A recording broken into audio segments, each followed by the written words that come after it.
It began with small changes no one could explain. A girl who once hummed through her chores suddenly moved through the days like a shadow of herself. Her smile faded, her voice thinned, and her eyes told a story she couldn't risk saying out loud. Her community insisted it was normal, growing pains, a sensitive child adjusting to expectations, the kind of explanation people accept quickly, sometimes too quickly, because the truth feels heavier. But her mother noticed what others ignored, flinches that didn't match the moment, avoidance that didn't fit the pattern, a quiet dread that grew stronger each day. Still, nothing pointed to the real cause. Not until the night the girl left a folded piece of paper under her mother's pillow.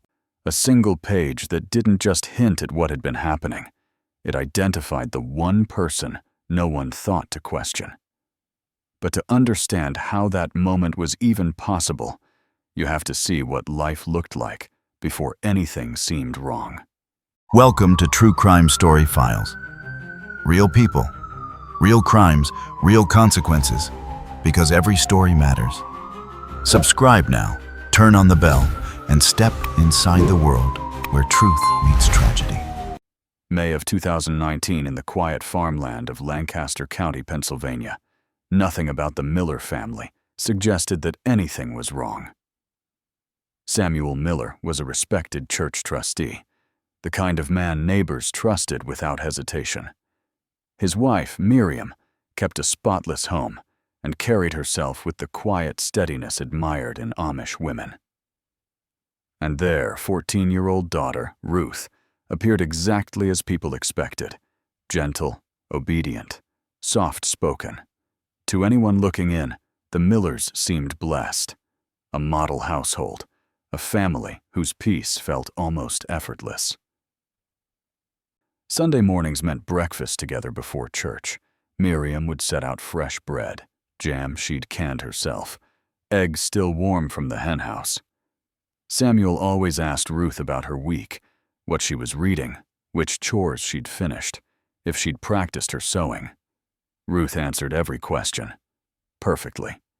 Her words came out smooth, practiced, like she'd rehearsed them the night before. "I finished the quilt square, Dad. Started another." "That's my girl." Samuel helped Miriam clear the table afterward, stacking plates with care. He kissed her forehead before heading out to hitch the buggy. Small gestures, the kind that made Miriam feel she'd married well.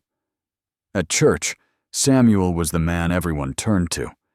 When Widow Beeler struggled with her late husband's debts, Samuel organized a collection. When the younger men needed guidance on farming equipment, he offered advice with patience. He led hymns in a strong, clear voice that filled the barn where they gathered. Miriam watched him from across the room and felt grateful. She'd been taught that a good husband leads with faith and steadiness. Samuel was both. But there were moments, small ones, that didn't quite fit. And small things, Miriam would later learn, don't stay small forever. One Sunday after service, Ruth was helping Miriam wash dishes in the church kitchen. She reached for a plate on the drying rack, and it slipped. The sound of shattering ceramic cut through the room. Ruth froze as Samuel appeared in the doorway, his face shifting through an expression she couldn't name before settling back into a smile. "Accidents happen, Ruth. Don't worry about it." He walked away, but Ruth didn't move. She stared at the broken pieces on the floor, her hands trembling. So hard, she gripped the counter to steady herself. "Ruth, are you all right?" "Yes, ma'am." But an hour later, when they were home and Ruth was hanging laundry in the yard, her hands were still trembling. Why was a simple accident enough to rattle her like this? The question hovered for a heartbeat. Then Miriam pushed it aside. She told herself she was reading too much into it. Ruth had always been sensitive. The Amish way of life required discipline, structure. Some children needed more time to adjust to expectations. That's what the elders taught. That's what Miriam had been taught her whole life. And Samuel, he was patient with Ruth, never raised his voice, never struck her. He was the kind of father other men admired. So when that small, quiet voice in Miriam's chest whispered that something was wrong, she pushed it down. She'd been raised to distrust her own instincts. Women, she'd been told since childhood, were prone to emotional thinking. Anxiety could lead you away from God's truth if you let it. Samuel was good. The elders knew best. Miriam was just being paranoid. That's what she told herself. Still. Late that night, after Samuel had gone to bed, Miriam stood in Ruth's doorway and watched her daughter sleep. Ruth's face was turned toward the wall, her hands curled into tight fists beneath the quilt. Miriam couldn't name the feeling in her chest, only that each day it pressed harder. A mother's instinct isn't loud. It starts as a tap, then a warning, then a truth you can't ignore. And Miriam taught her whole life to distrust herself. Didn't realize those small taps were already becoming a crack she could no longer patch over. By June of 2019, it was the small shifts that stood out the most. Ruth had always hummed while she worked, little melodies borrowed from hymns, sometimes tunes she stitched together herself. Miriam used to hear her in the garden, that soft humming drifting through rows of vegetables like a quiet companion to the morning. She heard it in the kitchen too, woven between the rhythm of kneading dough, filling the stillness of their home with something gentle and familiar. Then one morning, Miriam realized the humming was gone. Ruth hung laundry on the line the way she always did, careful, methodical, but the silence around her felt heavy. Wrong. That afternoon, Miriam found her sitting on the porch steps, shelling peas into a wooden bowl. Her hands moved steadily, but her face held nothing. "Ruth, are you feeling all right?" "Yes, ma'am. You've been quiet lately." "I'm fine." Flat, practiced, the same tone she used at breakfast when Samuel asked his gentle questions. Miriam sat beside her. "If something's troubling you, you can tell me." Ruth's hands paused for the briefest second, just enough for Miriam to catch it before she resumed shelling. Nothing's wrong. But everything about her body said otherwise. Her shoulders rigid, her jaw tight, her eyes avoiding Miriam's gaze as though eye contact were dangerous. The silence pressed between them, thick and unfamiliar. That evening, Miriam pulled Samuel aside in the hallway. "Have you noticed Ruth seems withdrawn?" Samuel looked genuinely concerned. "Withdrawn how?" "She doesn't hum. She barely speaks unless spoken to. She seems afraid." Samuel placed a warm hand on her shoulder. His voice was soft, steady. "You worry too much, Miriam. Always have." "I'm not imagining this." "I didn't say you were." He smiled gently. "She's 14. Girls her age get moody, serious. It's part of growing up." Miriam wanted to believe him. She clung to his certainty like a life raft. "Remember Bishop Amos's sermon," Samuel added. "Anxious thoughts aren't from God. They cloud your mind." Miriam nodded slowly. The bishop had said that, and she had taken it to heart. "Maybe you're right," she murmured.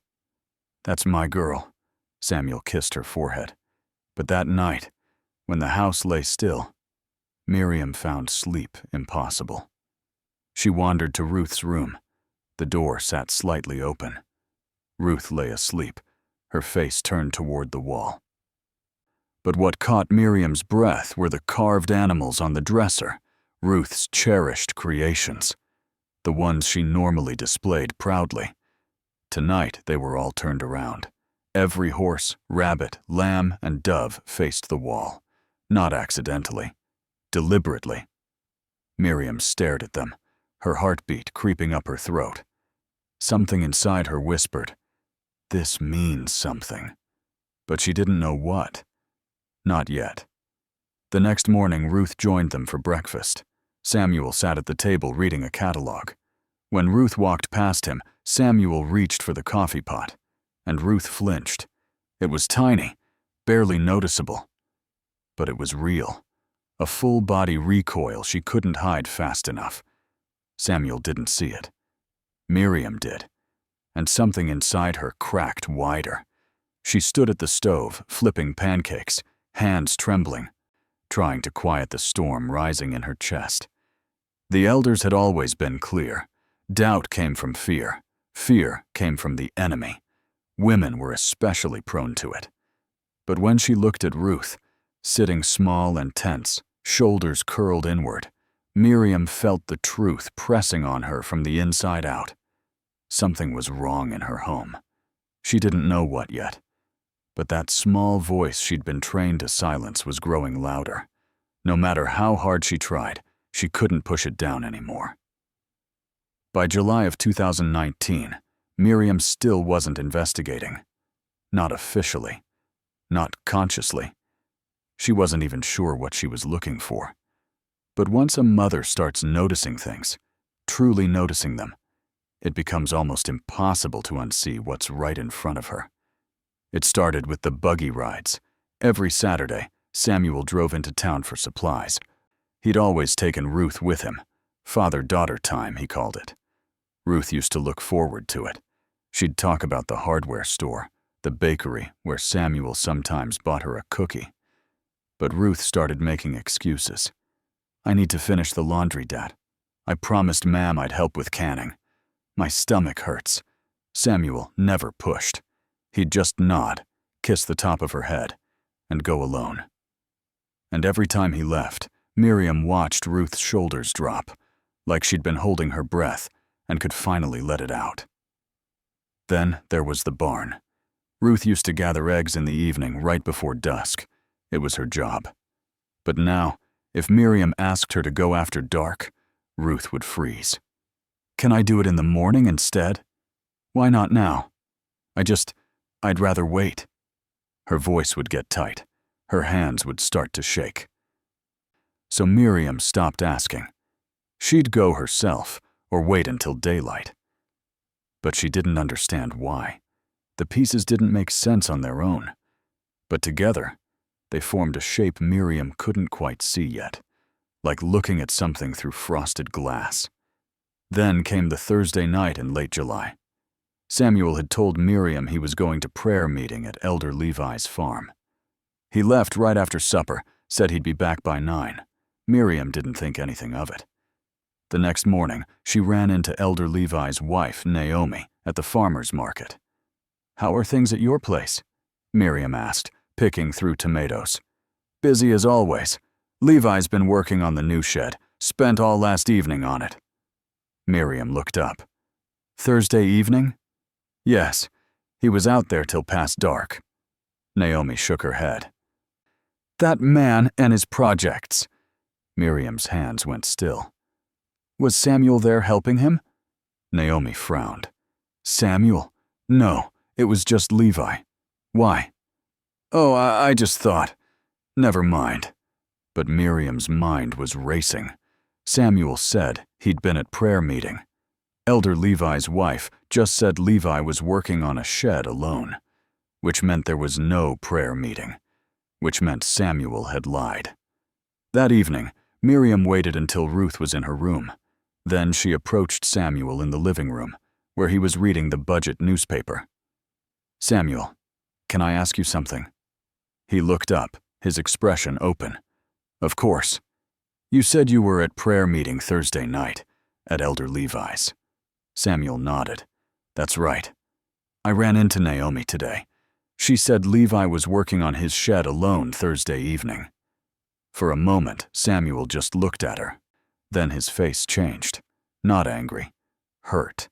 He set the newspaper down slowly. You're checking up on me? No, Miriam. His voice was soft, wounded. What's happening to your faith? The question hit her like a slap. My faith? You're doubting me. Your husband.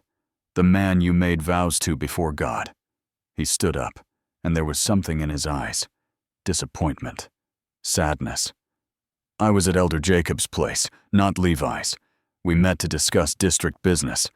But the fact that you're questioning me, tracking my movements. Miriam felt her stomach drop. I wasn't tracking. This isn't who you are, Miriam. Or at least, it wasn't. He stepped closer, his voice gentle but firm. Doubt is a poison. It destroys families, destroys faith. I'm worried about you. Miriam felt tears prick her eyes. I'm sorry. I didn't mean. I know. He reached out and took her hand. But you need to pray about this. Ask God to give you peace. Because this anxiety, this suspicion, it's not from him. Miriam nodded, throat tight. You're right. I'm sorry. Samuel kissed her forehead and went back to his newspaper. And Miriam stood there, feeling like the worst wife in the world. She'd doubted him, questioned him, and he'd been nothing but kind about it. That night, Miriam lay in bed staring at the ceiling. Samuel was asleep beside her, breathing steady and even. She felt guilty, ashamed. Maybe Bishop Amos was right. Maybe her anxious thoughts were clouding her judgment. Then she heard it. A soft knock at the bedroom door. Miriam got up and opened it. Ruth stood in the hallway in her nightgown, her face pale in the dim light. Ma'am, she whispered. Can I sleep here? Miriam glanced back at Samuel, still asleep. Why, Ruth? Ruth's eyes dropped to the floor, her hands twisted in the fabric of her nightgown. Can I? There was something in her daughter's voice, a desperation so quiet Miriam almost missed it. Of course, Miriam whispered. Ruth climbed into bed beside her, and Miriam wrapped an arm around her. Ruth's body was rigid, tense, like she was braced for something. Miriam lay awake, listening to her daughter's uneven breathing, the crack inside her chest widening with every second. Something was wrong, something Ruth couldn't say, and Miriam was running out of ways to pretend she didn't see it. If you're still watching at this point, let me know in the comments. I'm curious how you'd feel if you were in Miriam's place. Would you sense something was wrong too?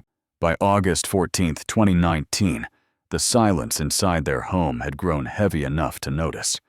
Early that evening, Miriam was in the kitchen preparing supper when she realized Ruth hadn't returned from feeding the chickens. It was a simple chore, minutes at most. 20 had passed. She stepped outside into the warm evening light. Ruth? Silence. The feed bucket lay on its side near the coop, grain scattered. Strange. A quiet unease crept through Miriam as she approached the barn. The door hung half open, swaying gently like someone had rushed through. Inside, she found her daughter. Ruth sat on the barn floor, knees pulled to her chest, staring ahead as if she'd slipped somewhere far from the present moment. Her eyes didn't blink, didn't move. Ruth! No response. Miriam knelt beside her, touching her shoulder gently. This time, Ruth recoiled as though startled awake. Her gaze slowly focused, recognition returning in fragments. Ma'am! Her voice sounded small, lost. What happened? Ruth didn't answer. Her breath shuddered instead, shallow and uneven. Then, with trembling hands, she reached into her apron pocket and pulled out a folded piece of paper. She held it out without a word. Miriam unfolded it. A date. 3 weeks ago. A pencil drawing. 2 figures, one smaller, one larger. Tears drawn on the smaller one, and beneath it, in Ruth's handwriting, he says God wants me to obey. Miriam's world tilted. Her hands shook so violently, she nearly dropped the page. She read the line again, hoping, somehow, she'd misunderstood. But the words remained the same. A quiet truth she could no longer outrun. She sank to the floor beside her daughter. Ruth! Who told you this? Ruth's arms tightened around her knees, her body shook. She didn't speak. She couldn't. Miriam forced her voice steady. We're going to fix this. I promise you, I will fix this. She led Ruth back to the house. Her daughter moved like a sleepwalker, present in body, absent in spirit. Miriam guided her to her room, tucking a blanket around her shoulders. Then she went to find Samuel. He sat in the living room reading, looking up with warm concern when she entered. "Miriam, what's wrong?" She handed him the drawing. "Tell me why our daughter wrote this." Samuel studied the page, brows furrowed. "I don't understand," he said slowly. "What is this supposed to mean?" "It means someone has been hurting her," Miriam said, voice cracking. "Someone she trusts." Samuel's expression softened, not with guilt, but pity. "Miriam, she's confused." "Confused?" Girls her age misunderstand things. Emotion can twist a simple moment into something frightening. You know that.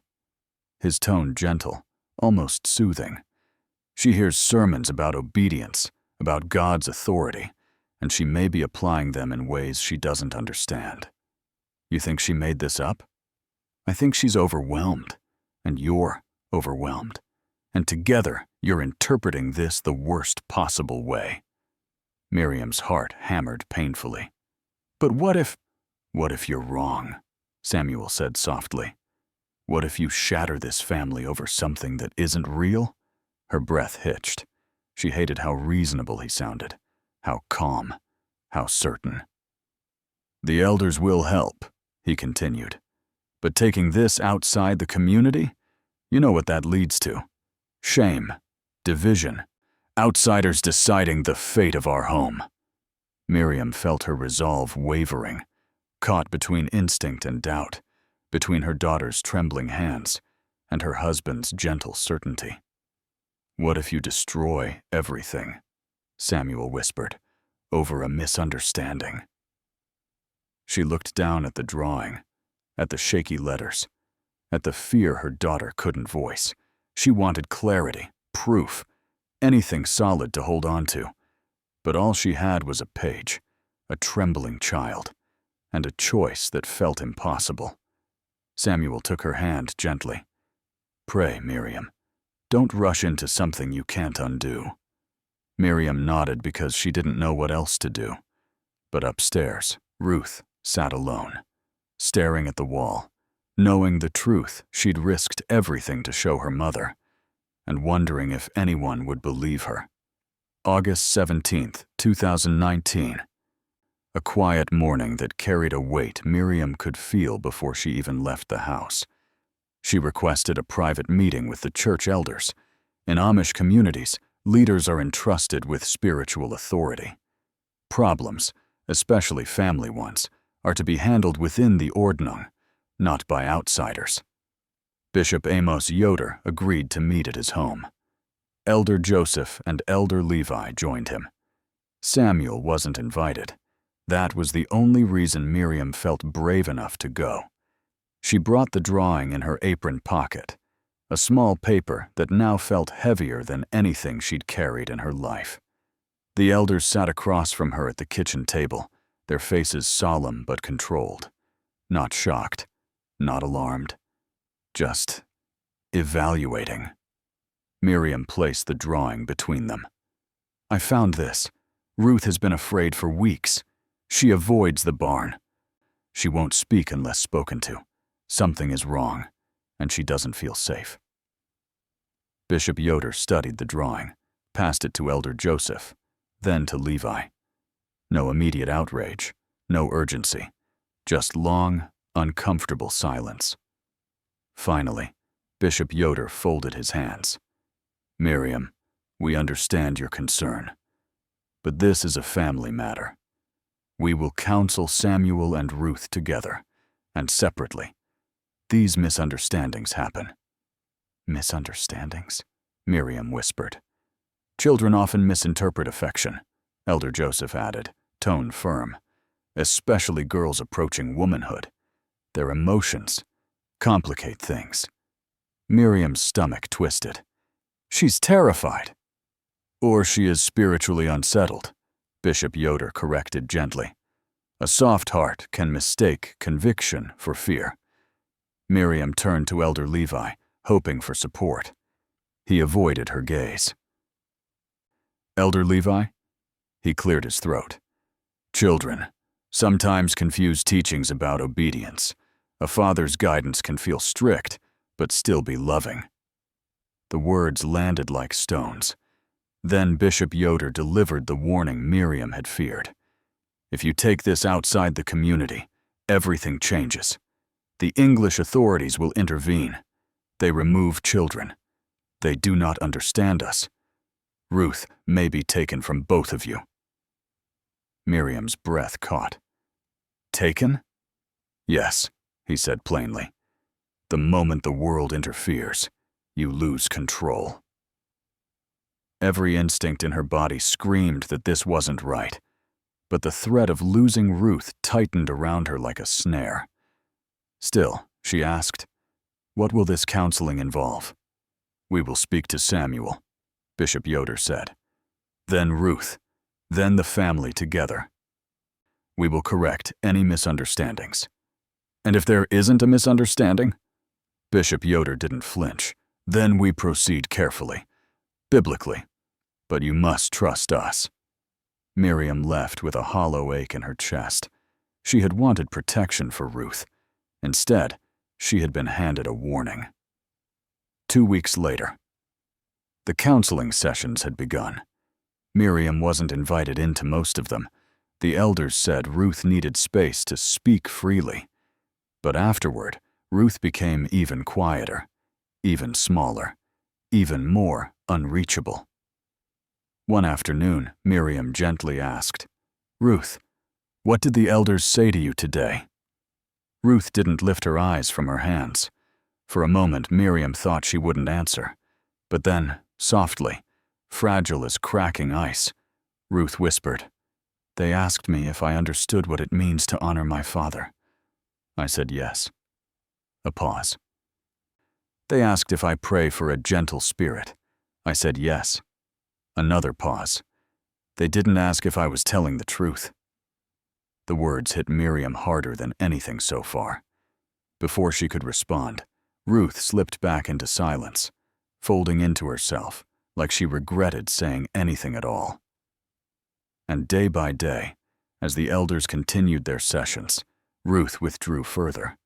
She began eating less, speaking less, sleeping less. Miriam had trusted the community to help her daughter.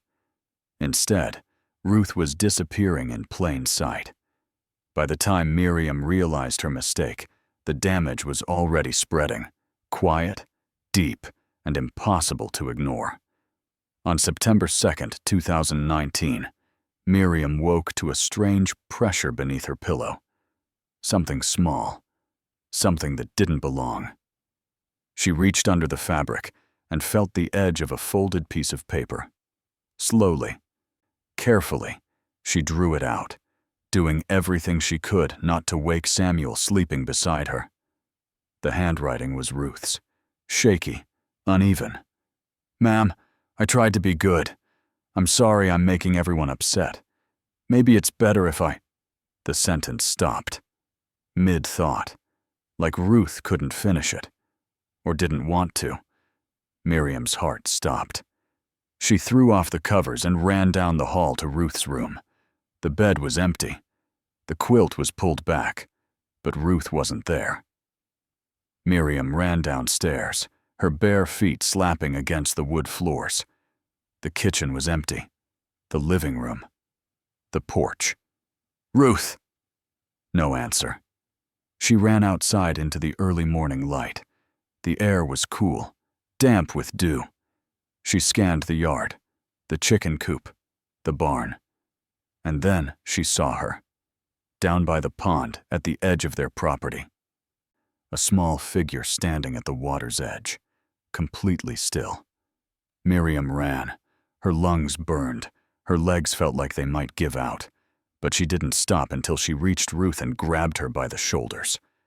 "Ruth, what are you doing?" Ruth didn't look at her. She just stared at the water. Her face was blank, empty, like all the life had drained out of her. "Ruth, look at me. Please." Nothing. Miriam pulled her daughter into her arms and held her tight. Ruth's body was rigid, unresponsive. She didn't hug back, didn't cry, just stood there like a hollow shell. And that's when Miriam broke. Not because of new evidence, not because someone had finally confirmed her suspicions, but because she knew, the way mothers know, deep in her bones, in that place where instinct lives, she knew. Her daughter was dying. Not physically, not yet, but inside, where it mattered most.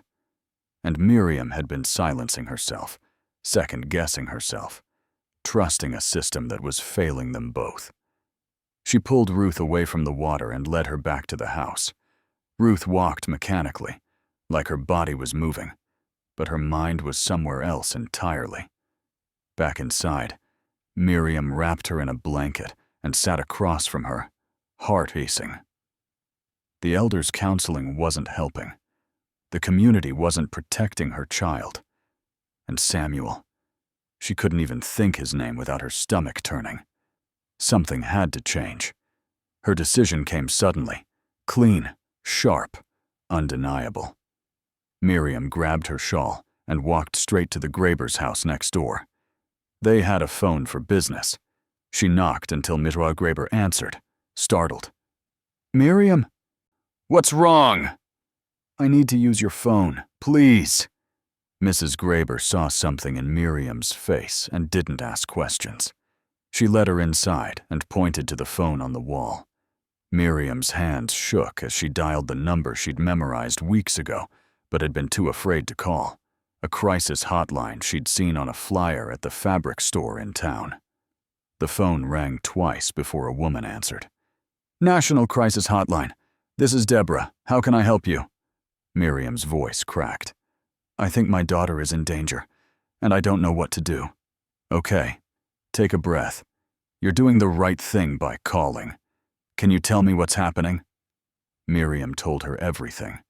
The withdrawn behavior, the drawing, the elders' counseling sessions that made things worse, the note she'd found that morning, Ruth standing at the pond, staring at the water.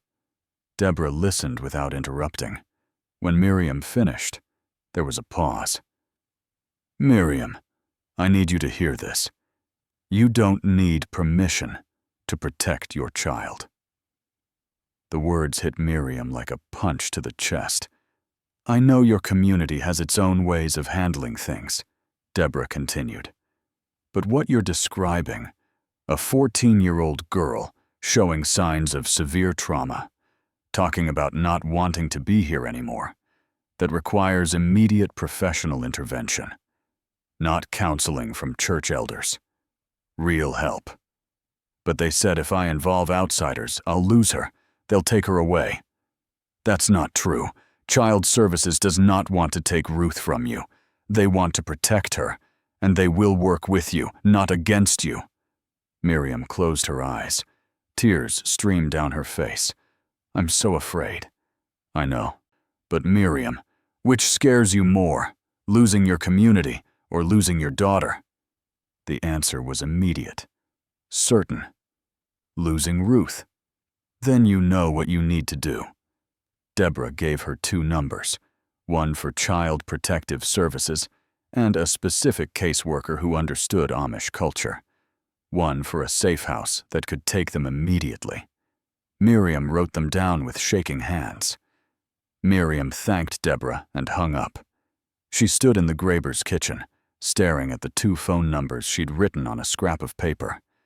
Her hand shook as she folded the paper and tucked it into her apron pocket. Mrs. Graber appeared in the doorway.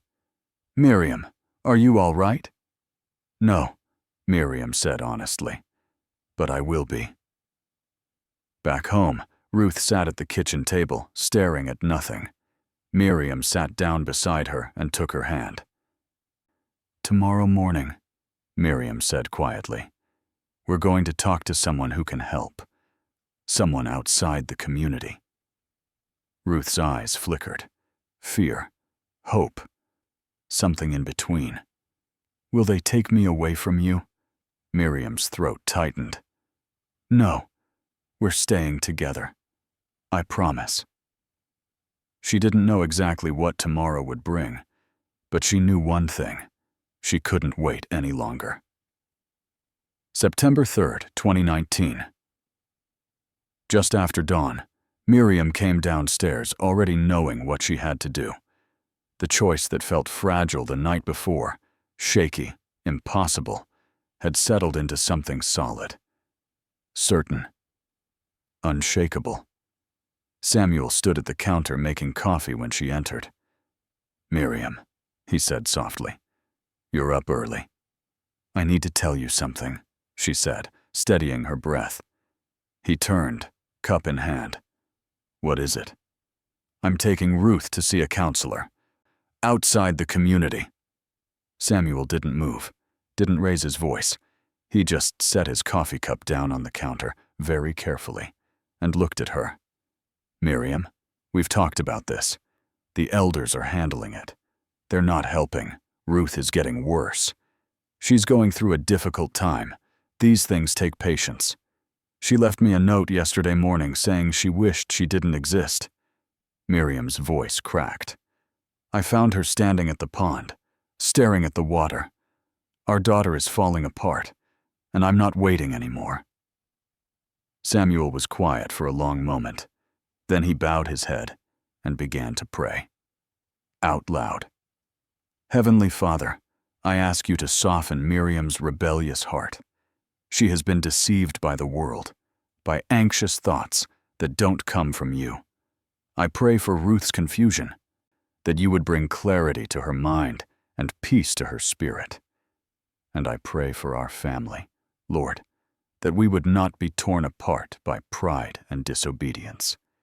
Miriam stood there, listening to him pray against her, using God's name to silence her. When he finished, he looked up. "I'll call the elders. They'll be here soon." "You will call them?" "Yes, because you're about to make a decision that will destroy this family, and I won't let that happen without witnesses." Before Miriam could answer, Samuel stepped outside, heading down the lane toward the community phone shanty, a small wooden booth shared by several Amish families for church business. From the kitchen window, Miriam watched him lift the receiver and speak urgently into it. Her stomach twisted. The elders were coming. Within an hour, a buggy pulled up. Then another. Bishop Yoder, Elder Joseph, and Elder Levi stepped onto the porch. Miriam met them in the living room. Samuel stood beside her, his face calm and sorrowful. Bishop Yoder spoke first. "Miriam, Samuel told us what you're planning. We're here to ask you to reconsider." "I've already reconsidered. For weeks. And my daughter is dying inside while we sit around talking." "You're being dramatic," Elder Joseph said. "Ruth is struggling, but she's not dying. You didn't see her yesterday. You didn't read the note she left." Bishop Yoder's voice hardened. "If you take Ruth to English authorities, you choose the world over God. You will be shunned, Miriam. Do you understand what that means? Your parents won't speak to you. Your friends won't acknowledge you. You'll be cut off from everything you've ever known." "I know what it means." "And you're willing to accept that? To lose your eternal soul for this?" "I'm willing to lose everything to keep my daughter alive." Elder Levi stepped forward, his voice breaking.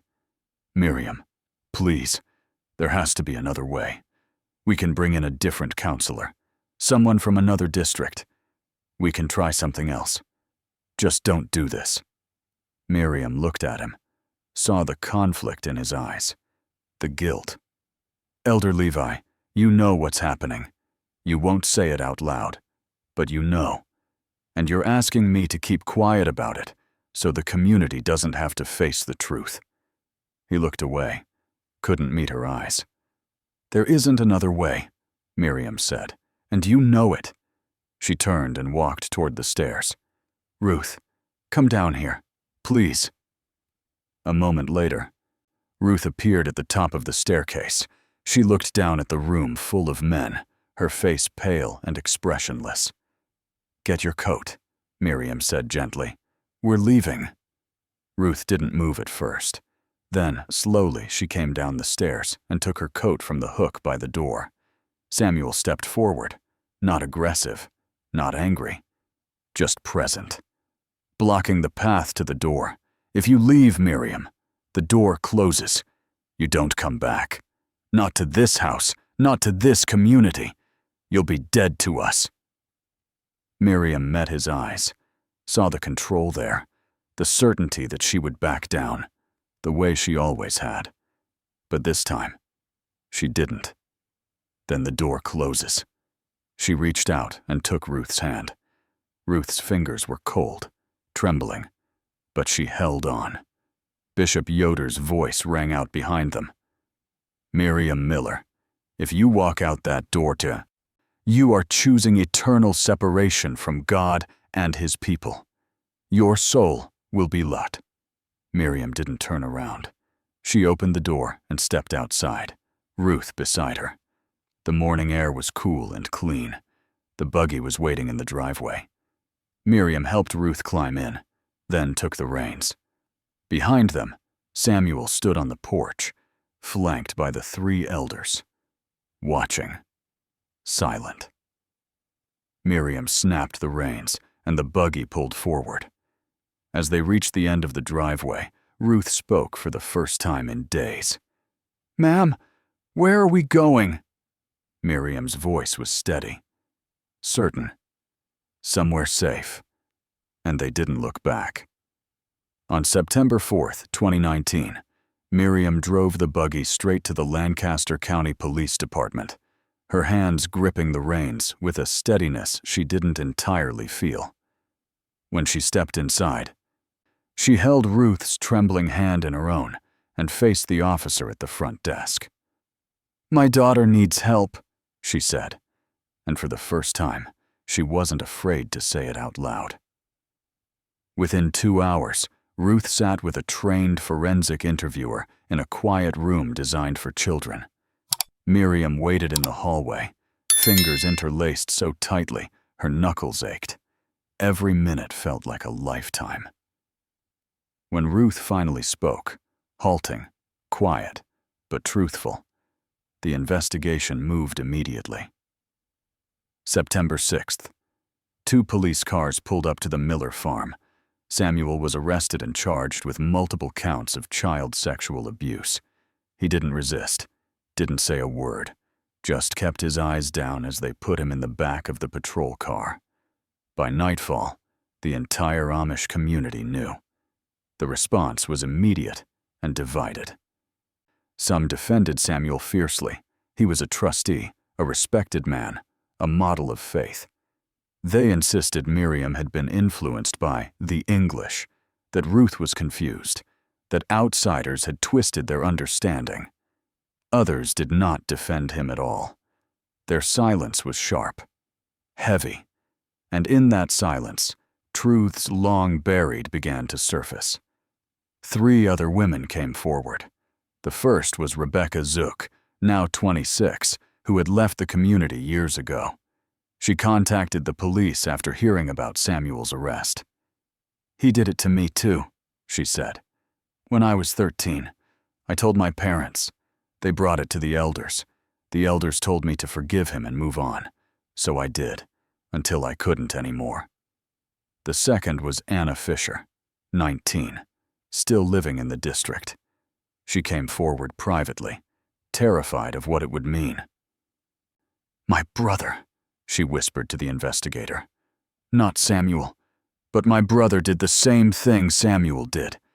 And when I told the elders, they said the same thing. Forgive, stay silent, keep it in the family." The third was a woman who asked to remain anonymous. She was in her 40s now, married with children of her own. She'd buried what happened to her for decades. "I thought I was the only one," she said. "I thought it was my fault. But when I heard about Ruth, I realized this doesn't stop unless someone speaks up." Their testimonies didn't just validate Ruth, they exposed a pattern the elders had quietly handled for generations, always internally, always with forgiveness as the solution, always without protecting the girls. The district fractured. Some families stopped defending Samuel. Some defended him harder. Some questioned the elders. Others blamed Miriam for inviting the English into their private world. And Miriam was shunned. Her parents refused to see her. When she tried to visit, her father stood on the porch and told her she was no longer his daughter. "You chose the world," he said. "You brought shame on this family. Don't come back." Her friends stopped speaking to her. Women she'd known her entire life turned away when they saw her in town. It was as if she'd ceased to exist. Overnight, Miriam lost her entire social world. But she had Ruth, and for Miriam, that was enough.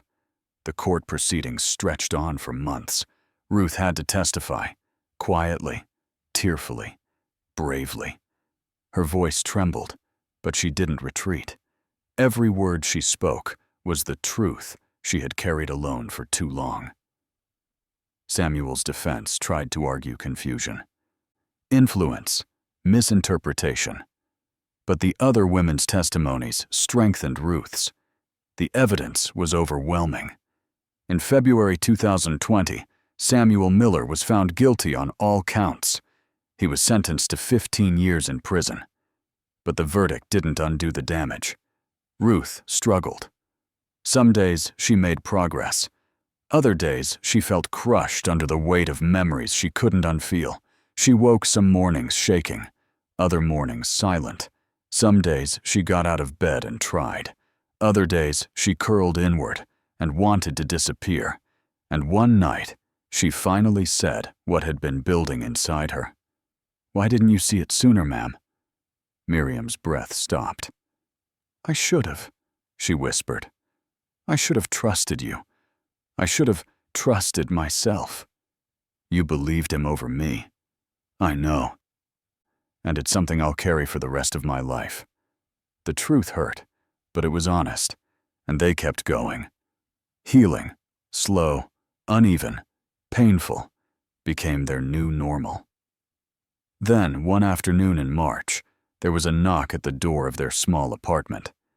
Miriam opened it to find Elder Levi standing there, hat in hand. He looked older than she remembered. "Tired. I shouldn't be here," he said quietly. "The bishop forbade it, but I had to come." Miriam didn't invite him in, just waited. "I was wrong," he said. His voice cracked. "I felt something was off. I knew something didn't sit right. But I was too afraid. I hid behind tradition. I hid behind the Ordnung. And because of it, Ruth suffered. Others suffered." He lowered his eyes. "I'm sorry, Miriam. Truly." It wasn't redemption. An apology couldn't undo the damage. Couldn't give Ruth back the months of suffering she'd endured while the elders talked and prayed and did nothing. But it was the first sign that someone in that world was starting to question the silence. "Thank you for coming," Miriam said. Elder Levi nodded and turned to leave. Then he paused. "There are others in the community who feel the way I do. We're starting to ask harder questions about how we handle these things. It won't change overnight. But maybe it's a start." Miriam watched him walk away. Justice had come, but it had cost everything. And the road ahead, healing, rebuilding, unlearning, had only just begun. By June of 2020, Miriam and Ruth were living in a small 2-bedroom apartment on the edge of Lancaster. It wasn't much. Thin walls, a kitchen barely big enough for one person, rooms that felt borrowed rather than built, but it was theirs, and more importantly, it was safe. Miriam worked 2 jobs to stay afloat, mornings at a bakery, afternoons cleaning houses for English families. The work was exhausting, but she welcomed the exhaustion. It meant progress. It meant purpose. It meant she was building a life for Ruth with her own hands. Ruth attended public school. The adjustment was overwhelming. The noise, the technology, The way English kids talked back to teachers without fear. Everything felt too bright, too fast. But piece by piece, Ruth adjusted. She made a friend. Then another. Small steps, but steps forward. Healing wasn't smooth. Some mornings she woke up crying, clutching her quilt. Some afternoons she shut down completely, retreating into silence. Therapy helped. But trauma didn't vanish just because someone named it. Still, something was growing inside her. A sturdiness. A voice returning after being buried too long. One evening in late June, Miriam came home to find Ruth at the kitchen table. In front of her was the broken wooden horse, the one she'd carried through the fields the night they fled. Only now, Ruth had glued it back together again. This time, the pieces held. Ruth traced the horse's mane with one finger. "I kept breaking it," she said quietly. "Over and over. I thought maybe if I broke it enough times, what happened would break too." Miriam sat down across from her. "And now?" Ruth ran her finger along the horse's mane. "I don't think it works that way. What happened doesn't just disappear. But maybe I can live with the pieces."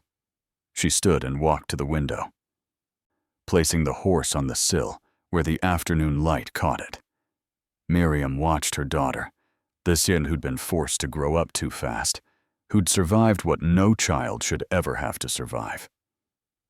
"I'm still angry at you sometimes," Ruth said quietly, not turning around. "I know. But I'm glad we left." Miriam's throat tightened. "Me too." Ruth turned to face her. "Do you ever regret it? Losing everything?" Miriam thought about her parents, who still wouldn't speak to her. The community that had been her whole world. The faith she'd built her life on, now fractured and complicated in ways she was still trying to understand. "I regret not acting sooner," Miriam said. "I regret every day I let fear stop me from protecting you. But leaving? No. I don't regret that." Ruth nodded slowly and moved a little closer, close enough that Miriam could feel her warmth again. They sat there in silence as the light faded outside the window. Later that night, Miriam sat at the kitchen table with a pen and paper. She'd been thinking about this for weeks. Finally, she started writing. Not to the elders, not to her parents, but to women like her, women who had been taught to silence themselves, to minimize their instincts, to protect the community before protecting their children. She wrote about what silence costs, what courage requires, what it means to choose your child over your fear. She didn't know if anyone would ever read it, but she wrote anyway, because for too long, her voice had been a whisper. Now, she was learning how to make it strong. The next morning, Ruth came to the table for breakfast. She saw the letter draft and sat beside her mother. "What are you writing?" she asked. "A letter for someone who might need to hear they're not alone." Ruth thought for a moment. "Do you think it'll help?" "I hope so," Miriam said. "Even one person." Ruth hesitated, then said, "Can I help?" Miriam smiled. "Yes, I'd like that." And so they wrote together, mother and daughter, building something new from their broken pieces. Outside, the sun rose over a day that would be difficult, imperfect, and full of work. But they would face it together. Miriam had lost her community, lost the life she once imagined, lost her place in a world that taught her silence meant faith. But she had found her voice, and Ruth was alive. That was enough. That would always be enough. Thank you for staying with this story until the end. If Miriam and Ruth's journey moved you, inspired you, or opened your eyes, please take a moment to subscribe and turn on notifications. We'll see you in the next one.